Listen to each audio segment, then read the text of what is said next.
আমরা রাগের মাথায় একটা কথা সব সময় অনেকেই বলে থাকি যে যত দোষ সব শালা ওই নন্দ ঘোষ।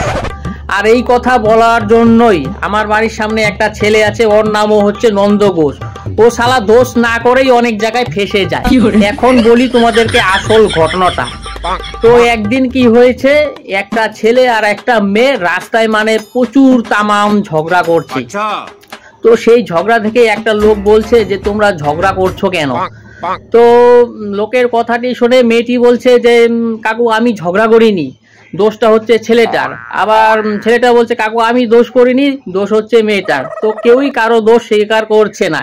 একবার ছেলে বলছে মেয়েটার দোষ, মেয়ে বলছে ছেলেটার দোষ। তারপর লোকটা বলছে যে তুমিও দোষ করনি, ও দোষ করনি, তাহলে দোষটা কে করেছে? যত দোষ সব শালা ওই নন্দ ঘোষের।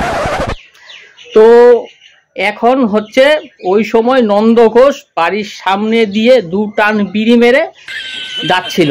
তো যেই শুনলো যে লোকটা বললো যে যত ঘোষ সব ওই নন্দ ঘোষের, তো নন্দ ঘোষ কি করলো, গিয়ে হঠাৎ করে লোকটির পায়ে গিয়ে ধরলো যে কাকু আমি কোনো দোষ করিনি, আমি শুধু দু টান বিড়ি খেয়েছি।